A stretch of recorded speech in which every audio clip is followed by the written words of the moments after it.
Bueno amigos, ya estamos en nuestra campaña El Poder en tus Manos, y es que en el marco del próximo proceso electoral el grupo RPP ha decidido desarrollar una campaña El Poder en tus Manos, sin ti no hay democracia, para empoderar al ciudadano.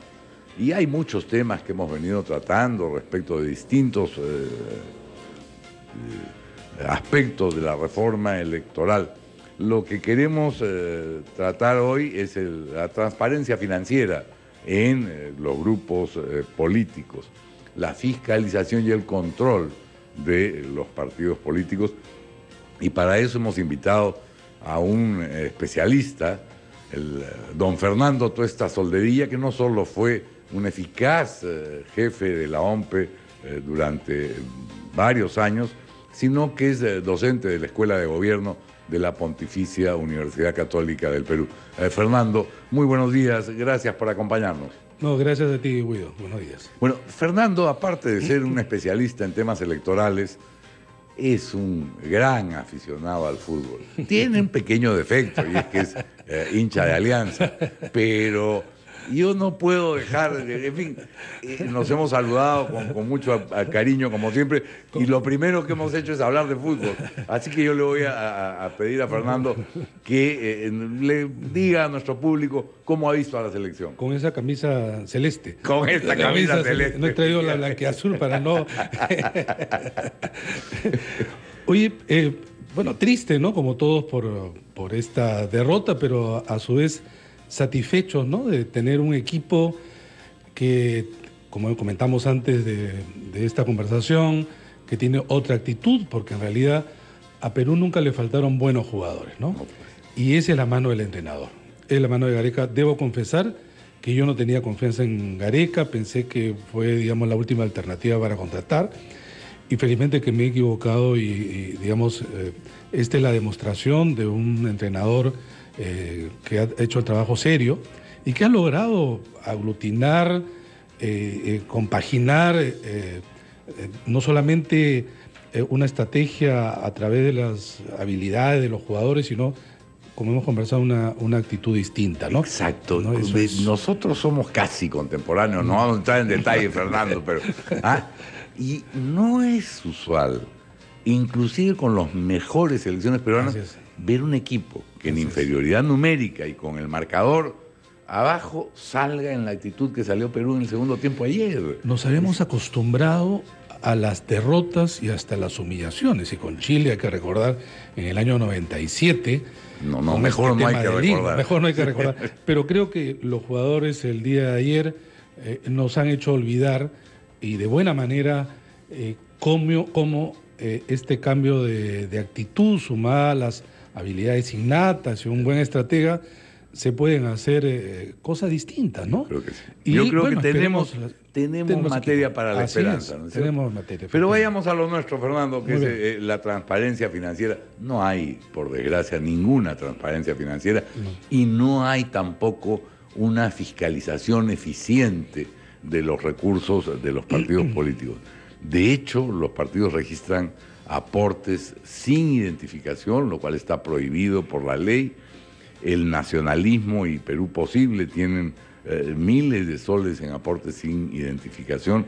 Esto no es un problema solo de ley o de cambiar la ley, ¿no es cierto? ¿Dónde está el quid del asunto cuando hablamos de fiscalizar el financiamiento de la política en el Perú? Yo creo que acá hay un tema que, si es que no se resuelve, es cierto, modificando la ley, pero también con una iniciativa y una voluntad, sobre todo política, que si es que esto no se cambia, vamos a estar nuevamente lamentándonos que la política está corroída por la corrupción, el dinero mal habido y la representación asociada a esto.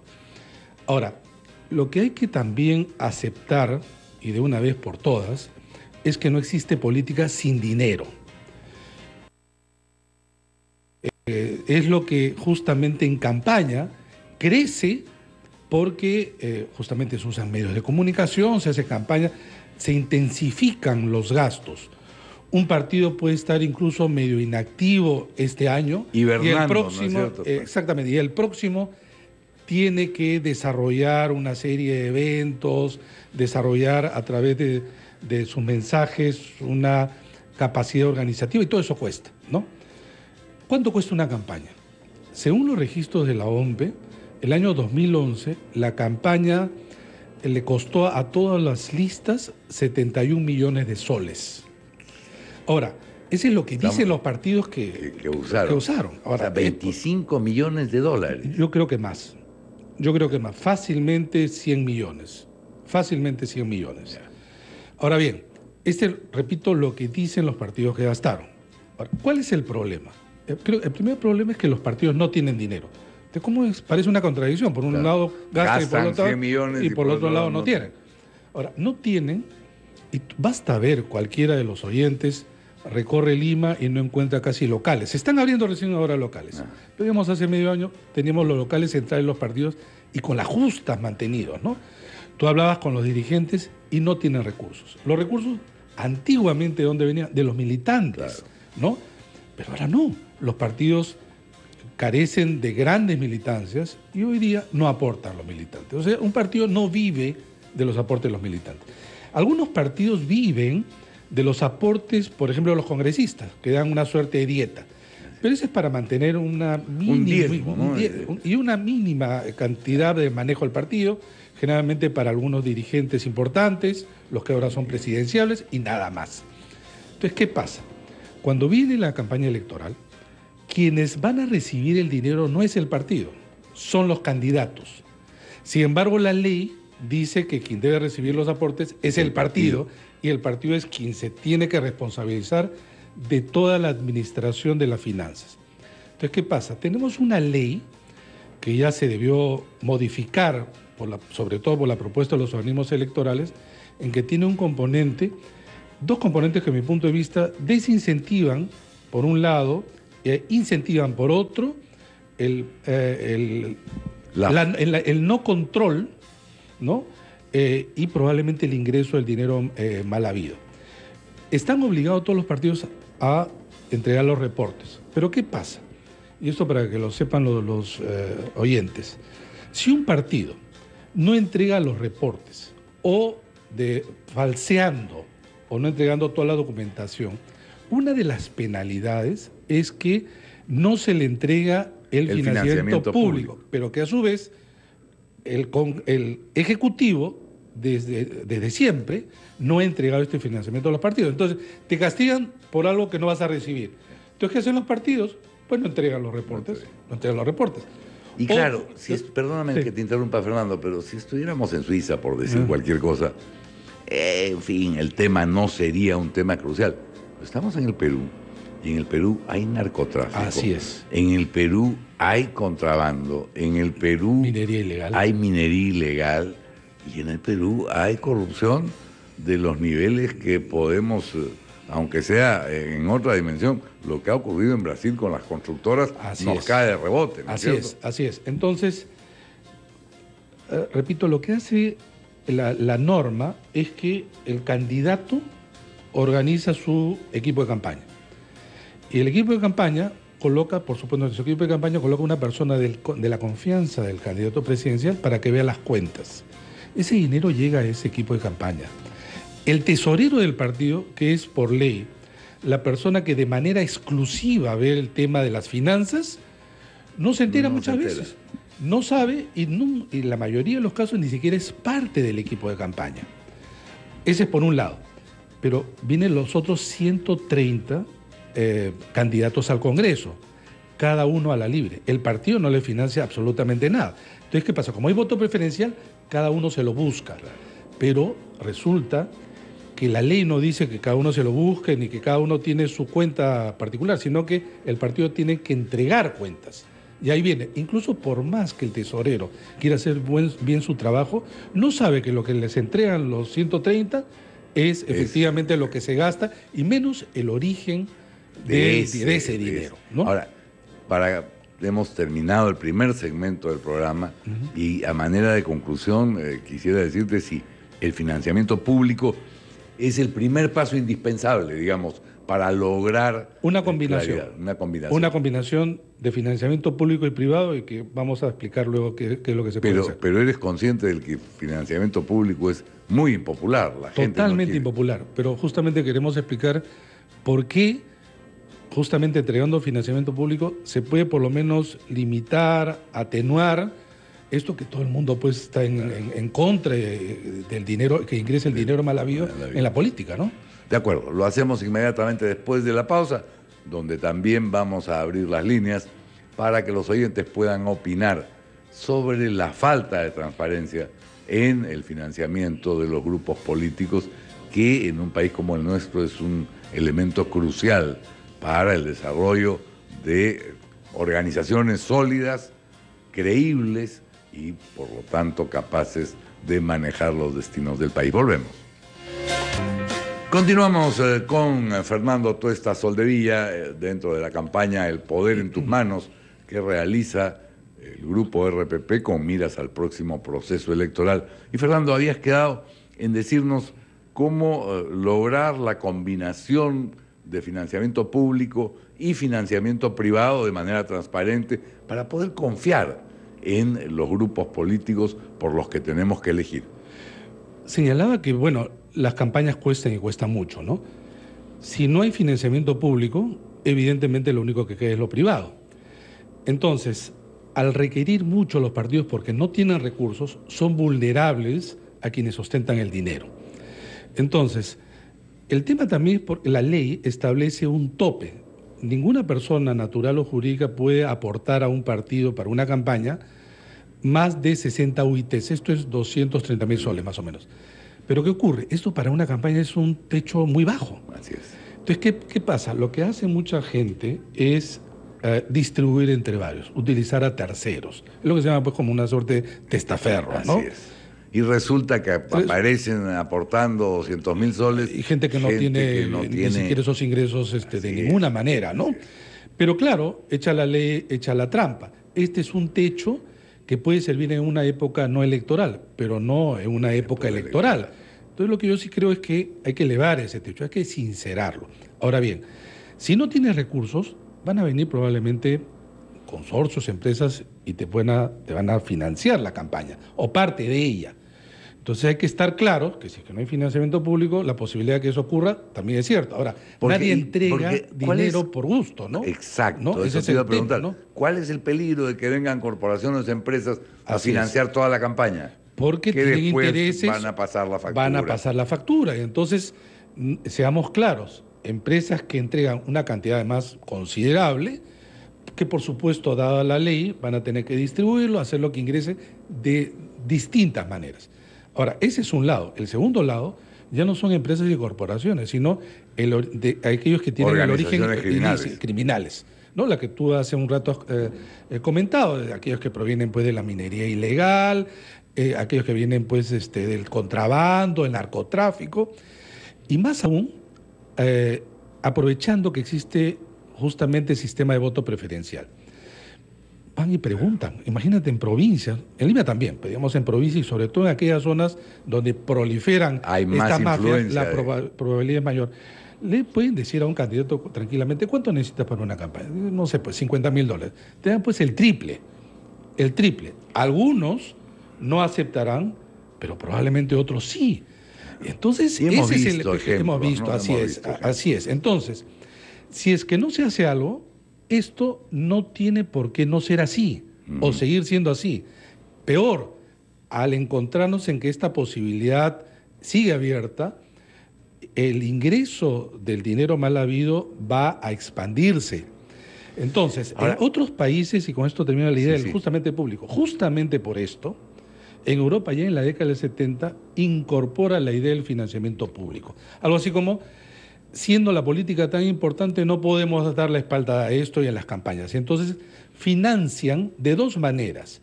Uno, de manera directa, le entregan a los partidos dinero y que ellos tienen que rendir cuentas. La posibilidad de control es mayor. Claro, porque yo te entregué el dinero, explícame qué has hecho con él. Y sanciones y hay que elevar las sanciones que son más drásticas. Y la otra es de manera indirecta. Una manera indirecta, quizás los oyentes no conozcan, es que ya existe en el Perú, es la franja electoral. Así es. Entonces, Yo creo que la franja debe incrementarse, por lo menos el doble, de tal manera que los costos pero la franja bajan. no ha sido usada con la intensidad que debería por los propios grupos políticos. No, la franja sí ha sido usada, Guido. Lo que hacen simplemente los partidos es colocar ahí sus spots. Pero tú ves que aparte de la franja, los partidos comienzan a contratar justamente los distintos medios de comunicación para sus spots, sus cuñas radiales también.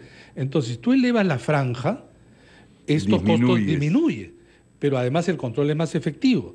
Si tú entregas el dinero, los puedes controlar mejor y entonces la posibilidad que sean... los partidos y candidatos son menos vulnerables.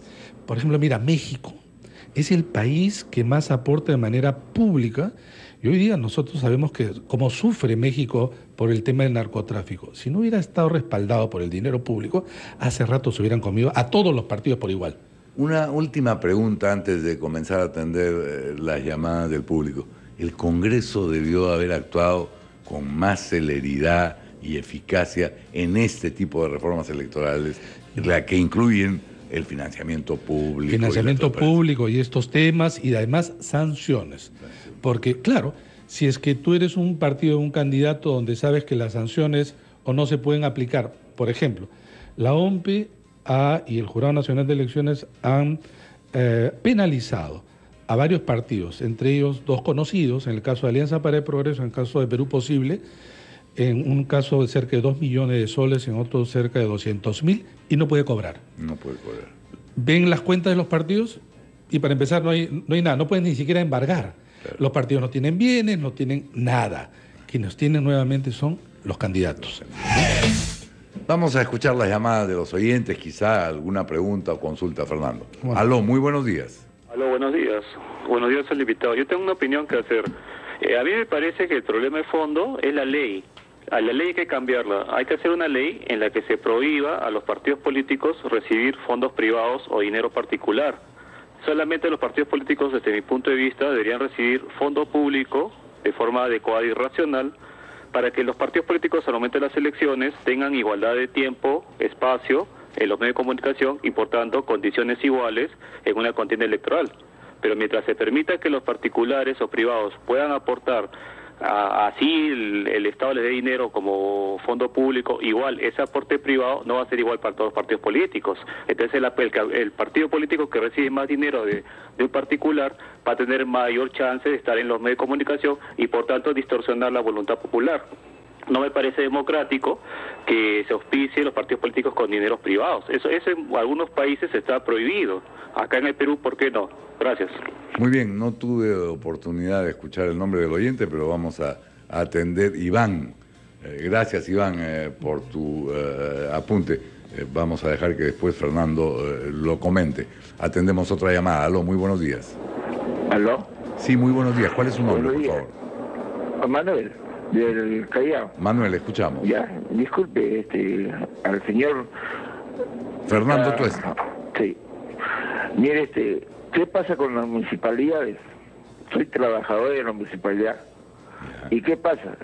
Ellos con lo que entra, hacen su campaña. Hoy en día ha sido reelegido.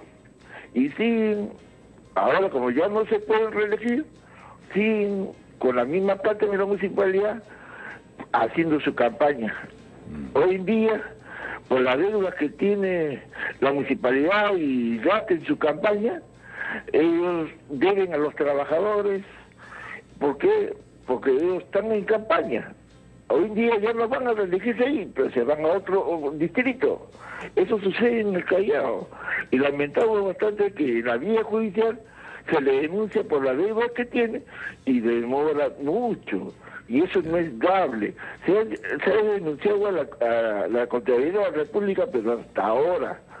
Eso, y sí, por ejemplo, en las elecciones ahora último, ellos con la campaña pusieron 700 trabajadores con sueldo y al liceo en la campaña. Otros candidatos no, con las justas tenían.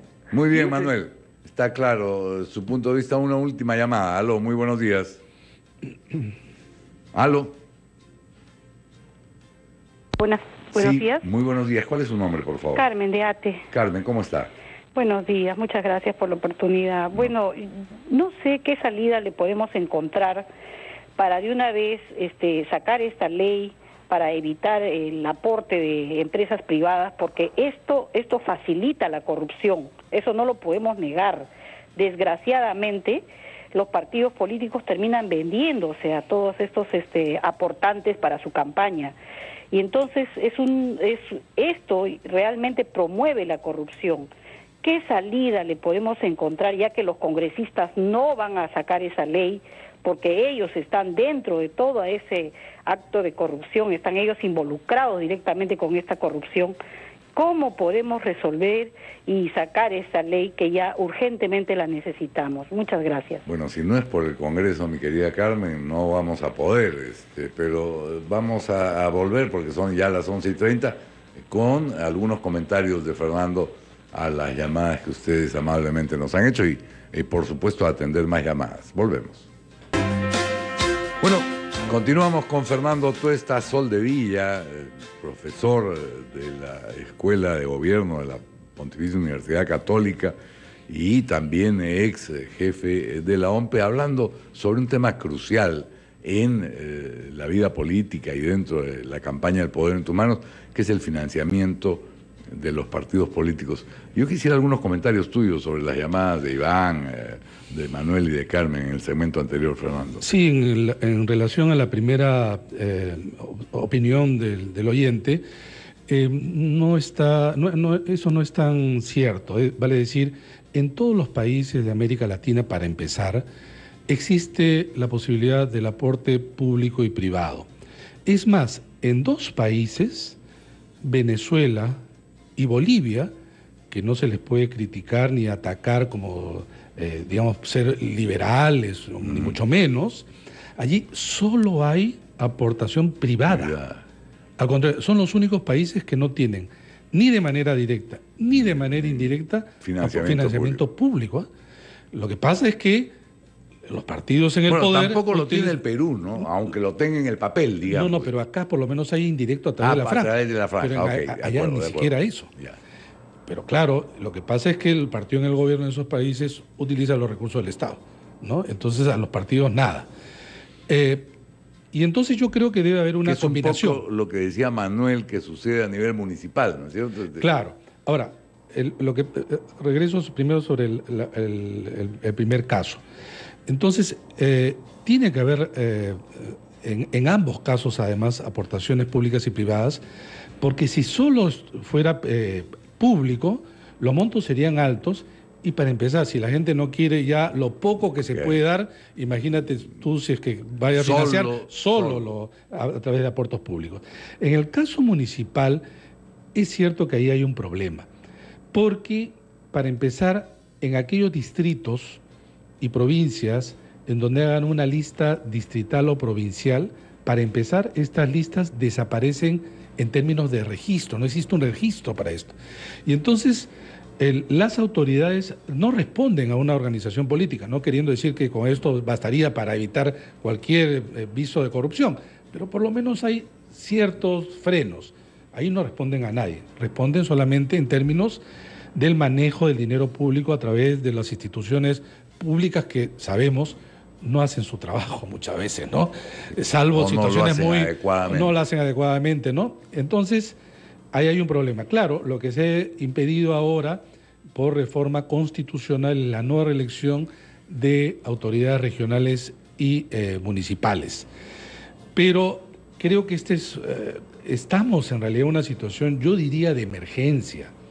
Y justamente, y claro, programas como los que está haciendo el Grupo RPP, La Democracia en tus Manos, sirve porque, claro, los congresistas no se van a dotar de aquellas reformas, en algunos casos no porque quieren, porque tú puedes tener muchos congresistas que de manera transversal que sí quieren, sino que muy cercano a una campaña electoral, una elección, generalmente ya no quieren cambiar nada.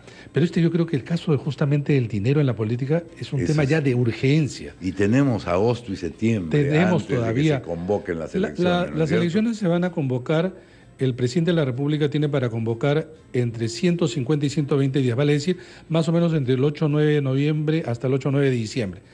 Podemos hacer cambios todavía. Tenemos mejor agosto, si es septiembre y octubre, digamos. Sí, y mejor si es que es antes. Claro. Además, el Congreso daría, digamos, una buena señal en el sentido de, miren, estamos aprobando esto para tener una campaña que a su vez produzca representantes que por lo menos han pasado por una serie de controles y filtros, ¿no? Pero y cuya financiación también está siendo fiscalizada. Así es. Pero nuevamente, hay que ser sinceros. Sin dinero no hay campaña y no hay política. Pues, Entonces, tampoco puedes colocar, repito, un techo tan bajo. En ninguna parte, Guido, en ninguna parte. Un partido gasta en el año 2015, que no hay campaña, no sé, pues no tiene ni $1.000 en sus cuentas. Pero en el 2016 lo va a tener mucho más. Pero nuevamente, el tesorero, por ley, ni siquiera sabe de dónde vino. Porque por un lado, el candidato presidencial tiene su equipo y por otro lado tiene sus 130 candidatos que cada uno juega a la libre, ¿no? Y entonces cuando tienes que dar los reportes, claro, viene el control y te das cuenta que, por ejemplo, se han entregado dinero en efectivo, como ha ocurrido en el 2011. Se han entregado, según los reportes de los meses. Y como ocurrió también en el 85. Por supuesto. El maletín que vino de Corea, de Corea del Norte. Hoy Aldo Mariatti en su columna hace referencia a los dineros que para financiar la campaña del 2006 y 2009 podrían haber llegado de Venezuela y Brasil respectivamente.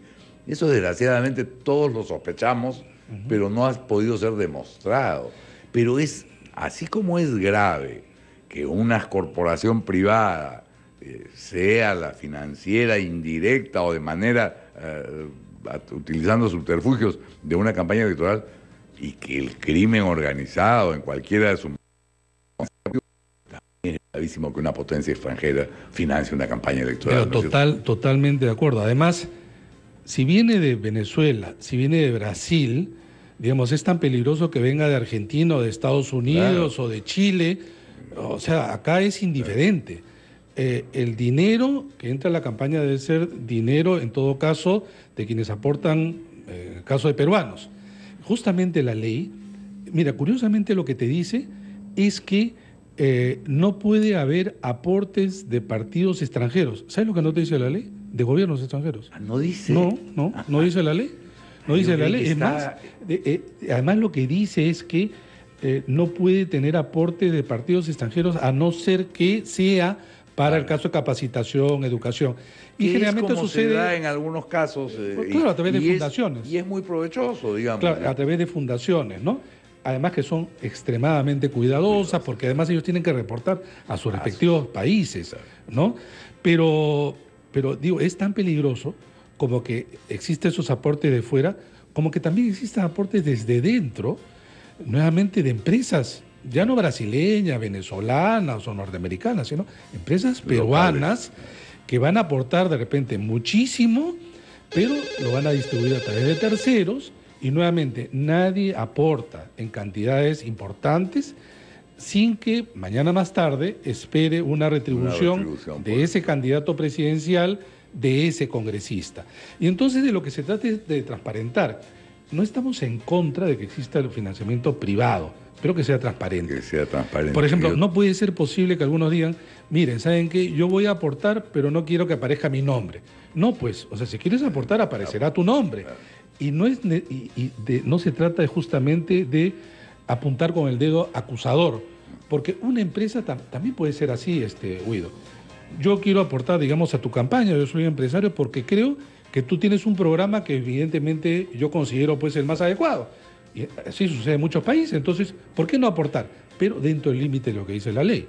Y así está bien, ¿no? Ahora, hay una iniciativa que ha presentado, no sé si conoces, la OMPE, para crear esta suerte de fondo que se llama Democracia y Empresa, ¿no? Así es, un fondo para financiar por igual. Pero ojo, y sobre la primera pregunta, y quiero que la verdad eso sobre por igual. El fondo es para repartir entre los partidos, pero en ninguna parte del mundo, ni acá siquiera para el financiamiento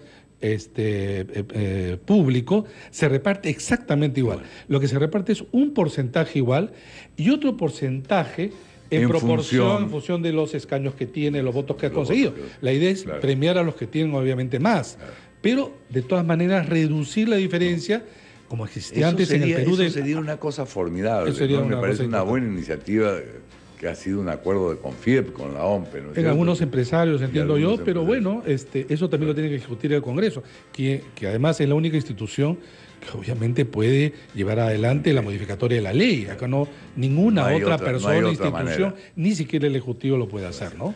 Vamos a atender las últimas llamadas de esta mañana, Fernando. ¿Cómo no? Aló, muy buenos días. Buenos días. Sí, ¿cuál es su nombre, por favor? Roberto Vieira, ¿cómo está? Roberto, qué gusto saludar. El gusto es mío. Mire, dar un financiamiento público a los partidos políticos no es el momento mientras no se cambie la ley de partidos políticos. El gran problema que existe, y lo conozco bien, es que los partidos políticos son propiedades privadas, señores. Y son empresas, es negocio.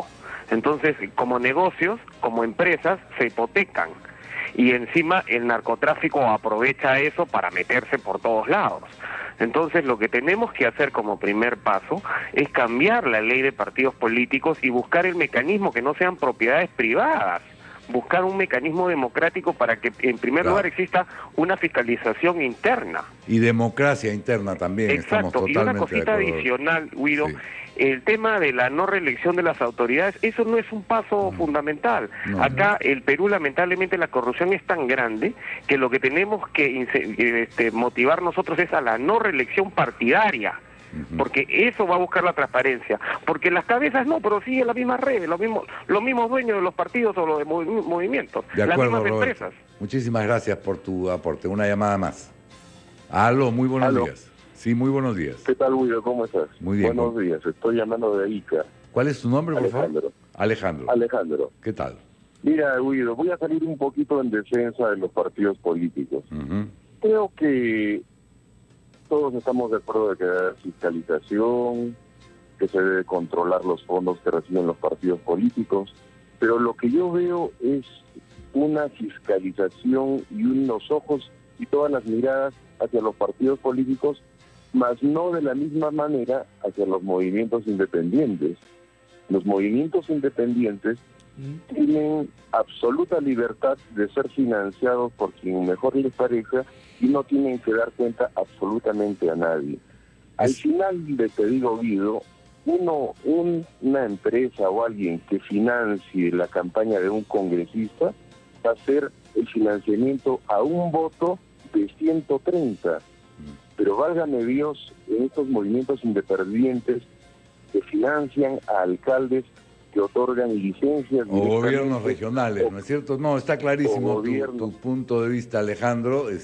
Perdóname que te interrumpa, pero justo veníamos conversando de eso con Fernando y creo que él puede hacer un par de apuntes interesantes, porque desde ese punto de vista, y te agradezco el alcance, por supuesto, no solo hay que defender, sino hay que fortalecer a los partidos políticos nacionales. Totalmente de acuerdo. En el caso, y es muy pertinente esta última observación, en el caso de organizaciones regionales tienen las mismas obligaciones que las nacionales. Pero el tema, como hemos comentado, es que, y mucho más a nivel regional, hay incentivos de la siguiente manera. Tú sabes que un partido es retirado de la inscripción cuando no consigue el 5% a nivel nacional, pero también a nivel regional. Entonces, yo creo que la invocación es para que el Congreso de la República se aboque a las últimas reformas que ya supongo van a poder discutir, porque después va a ser imposible. Y convocadas las elecciones ya no puedes hacer reformas además, que valgan. Y además, los partidos tienen que ser conscientes que la erosión que suscita el desprestigio es para todos, no es solamente para un grupo y aquellos quienes están directamente relacionados con estos actos de corrupción. Por lo tanto, esto es también por el bien de los partidos y también les conviene a los partidos. Por supuesto. Fernando, ha sido utilísimo poder conversar contigo. Estoy seguro que ha sido también muy ilustrativo para los oyentes. Gracias. Quisiera, por favor, hacer una invitación al público.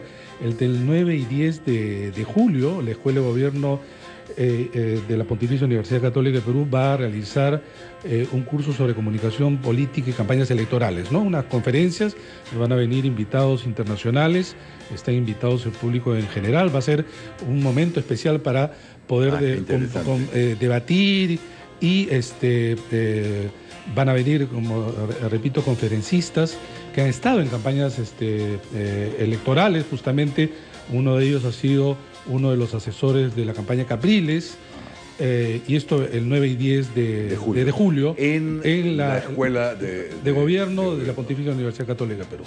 Muchas gracias, Fernando. Estaremos informando y a lo mejor alguno de esos invitados podrá ser también invitado. De seguro, cómo no. Estupendo. Amigos, muchísimas gracias por su participación. A mí no me queda sino despedirme hasta mañana, deseándoles que tengan un muy feliz día. Permiso.